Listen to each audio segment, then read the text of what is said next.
तो हेलो दोस्तों, तो कैसे हैं आप लोग। उम्मीद करता हूं कि आप सभी लोग ठीक ही होंगे। तो आज की इस वीडियो में हम एंड्रॉइड सीरीज के पार्ट 3 को एक्सप्लेन करेंगे। और अगर आप लोगों ने इसके पहले और दूसरे पार्ट को नहीं देखा है तो उसका लिंक आप लोगों को डिस्क्रिप्शन में मिल जाएगा, आप वहां पर जाकर देख सकते हैं। तो ज्यादा टाइम न वेस्ट करते हुए चलिए वीडियो को शुरू करते हैं। तो पार्ट 3 की शुरुआत में हम एस्केल और उसके चेले को देखते हैं, जो बेबीलोन की इन्वेस्टिगेशन करना स्टार्ट कर देते हैं ताकि वो उसे जल्दी ठीक कर सके और उसके काम न करने का कारण पता लगा सके। इसी बीच हम सुन और मिलियो को देखते हैं, जो एक दूसरे को तसल्ली दे रहे होते हैं क्योंकि बेबीलोन का वार्प गेट खराब हो गया था, जिस वजह से सुन घर वापस नहीं जा सकता था। वहीं दूसरी तरफ मिलियो की गलती की वजह से उसके डैड की मौत हो गई थी। लेकिन उन लोगों की परेशानियां यहीं पर खत्म नहीं होती हैं, क्योंकि किंग डेलजिन के मरने के बाद से एंडोरा का सारा किंगडम कियोस में चला गया था, जहां पर एंडोरा के नोबल्स ने जूजियन और आम लोगों पर हमला कर दिया था ताकि वो उन लोगों को अपना गुलाम बना सके। जिस पर डेमेंट्रियो अपने साथियों के साथ कैपिटल जाने की तैयारी करने लगता है, जहां पर सुन और मिलियो भी उन्हें ज्वाइन करते हैं ताकि वो बेबीलोन के बारे में थोड़ी इन्फॉर्मेशन हासिल कर सके। जिसके बाद वो कैपिटल जाते हैं, जहां पर हर तरफ क्राइम हो रहा होता है और नोबल्स आम लोगों को बंदी बना रहे थे। जिस पर डेमेंट्री और उसका ग्रुप उन लोगों की जान बचाते हैं, जिस पर उस विलेज के लोग उन्हें खाना पीना देते हैं और कैपिटल में हो रहे सारे दंगों के बारे में बताते हैं। इसी बीच हम उसी लॉर्ड को देखते हैं, जो डेमेंट्रियो से अपनी हार को लेकर काफी गुस्से में होता है। तभी कोई इंसान उस आदमी को जान से मार देता है और वो आदमी कोई और नहीं बल्कि वो लायन जूजियन होता है, जो वार्प गेट से सरफेस तक ट्रैवल नहीं कर पाया था और कुछ इविल स्पिरिट ने उसकी बॉडी पर कब्जा कर लिया था। जिसके बाद डेमेंट्रियो और उस जूजियन के बीच में फाइट होने लगती है, जहां पर वो लायन जूजियन डेमेंट्रियो को जान से मारने वाला होता है, लेकिन गिदोरा सही समय पर वहां आकर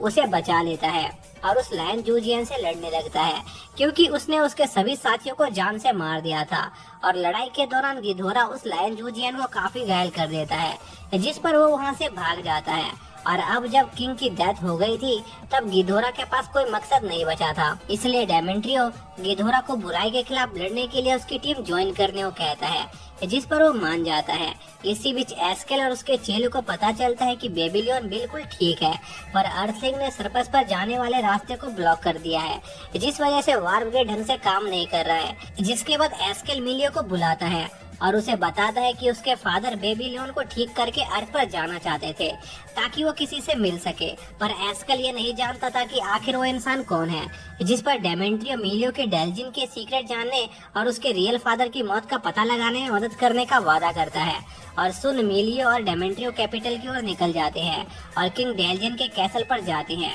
जो कि किंग डेलजिन की मौत के बाद से खाली पड़ा हुआ था, क्योंकि किंग डेलजिन की मौत के बाद आधे सोल्जर्स लौटकर वापस कैपिटल नहीं आए थे। इसी बीच हम एस्केल और उसके चेले को देखते हैं, जहां पर एस्केल अपने सीनियर से मिलने आया होता है ताकि वो बेबीलोन के पैसेज को दोबारा खोलने का रास्ता पता कर सके।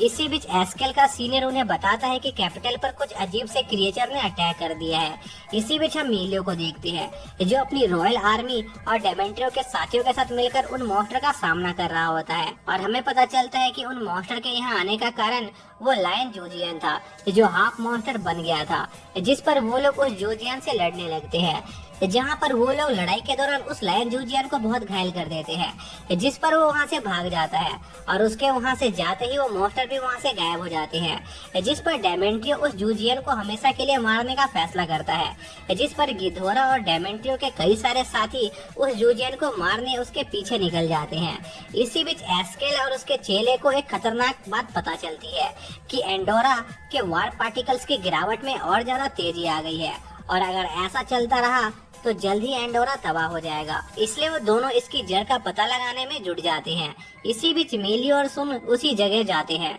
जहां पर सुन पहली बार अपीयर हुआ था, लेकिन वहां वो दोनों गलती से खाई में गिर जाते हैं, जहां पर उन्हें फार्मा नाम का एक प्रिजनर मिलता है, जो कि पिछले किंग की यूनिट का लीडर था और उसे प्रिजन में इसलिए बंद कर दिया गया था क्योंकि मिलियो के फादर अल्जराम और किंग डेलजिन एक साइंटिस्ट की चाल में फंस गए थे, जो अर्थ से आया था। और जब फार्मा को यह बात पता चलती है कि सुन भी अर्थ से है, तो वो सुन पर अटैक कर देता है, लेकिन तभी सुन की बॉडी से एक ब्लू स्टोन निकलता है जो सुन और मिलियो को अर्थ पर टेलीपोर्ट कर देता है। और अर्थ पर पहुंचने के बाद सुन मिलियो को अपने घर पर ले जाता है जहां पर सुन की मॉम उन दोनों का स्वागत करती है। जिसके बाद सुन मिलियो को अपने डैड की लैब पर ले जाता है और उन्हें सारी बात बताता है ताकि सुन के डैड मिलियो को वापस एंडोरा भेजने का कोई तरीका ढूंढ सके। लेकिन इस बातचीत के दौरान ही मिलियो को एक फ्लैशबैक दिखाई देता है जहां पर उसे पता चलता है कि सुन के डैड ही वो आदमी थे जिसने एडवांस टेक्नोलॉजी का लालच देकर किंग डेलजियन और मिलियो के डैड को धोखा दिया था। और इसी के साथ हमें ये भी पता चलता है कि असल में सुन किंग डेलजियन का बेटा है जिससे एसंगा ने बचपन में किडनैप कर लिया था क्योंकि उसकी वाइफ के बच्चे की डेथ हो गई थी। और यह जानकर सुन और मिलियो दोनों काफी शॉक होते हैं और उन्हें यह बात भी समझ आ जाती है कि आखिर किंग डेलजियन अर्थ पर ट्रैवल करने की कोशिश क्यों कर रहे थे। तभी एसनेगा मिलियो को शूट करने की कोशिश करता है लेकिन सुन और मिलियो वहाँ से अपनी जान बचाकर भाग जाते हैं। जिसके बाद हम पास्ट का सीन देखते हैं जहाँ पर एसनेगा अपनी वाइफ द्वारा खोजे एक स्टोन पर रिसर्च कर रहा था जिसने उसे एक अजीब से वर्ल्ड में टेलीपोर्ट कर दिया था जिसे एंडोरा कहा जाता था, जहां पर किंग अल्जराम असंगा का बहुत अच्छे तरीके से स्वागत करते हैं। लेकिन एसनागा के एंडोरा को लेकर कुछ अच्छे प्लान नहीं थे क्योंकि वो एंडोरा के वार पार्टिकल्स को अपनी रिसर्च के लिए चुराना चाहता था जिसके लिए वो किंग अल्जराम और उसके छोटे भाई डेलजियन को अर्थ की एडवांस टेक्नोलॉजी देने का लालच देता है। इसी बीच एसनागा को उसके न्यू बॉर्न चाइल्ड की डेथ के बारे में पता चलता है जिस पर वो किंग डेलजियन के बीमार बच्चे को चुराने का प्लान बनाता है और किंग अल्जराम के साथ बेबीलोन को ठीक करने की डील करता है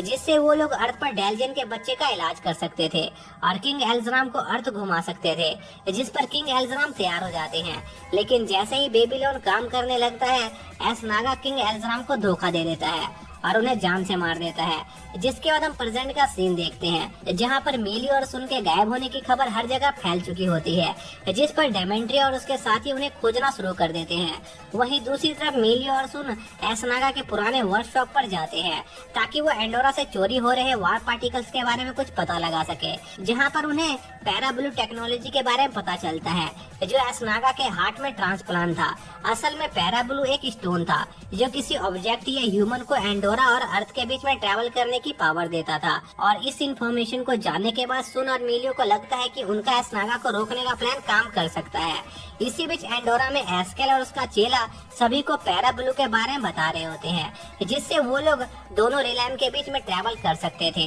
लेकिन पैराब्लू को एक्टिवेट होने के लिए ह्यूमन हार्ट बीट की जरूरत होती है। इसी दौरान एसनागा सुन को उसकी तरफ करने की कोशिश कर रहा होता है पर सुन इसे साफ इनकार कर देता है क्योंकि वो एक दुनिया के भलाई के लिए दूसरी दुनिया को तबाह नहीं होने देना चाहता था। जिस पर एसनागा सुन पर गन पॉइंट कर देता है और उसे शूट करने वाला होता है जिससे सुन की हार्ट बीट तेज हो जाती है और पैराब्लू एक्टिवेट हो जाता है और सुन और मिलियो वापस एंडोरा में टेलीपोर्ट हो जाते हैं। और इसी के साथ यह पार्ट यहीं पर एंड हो जाता है।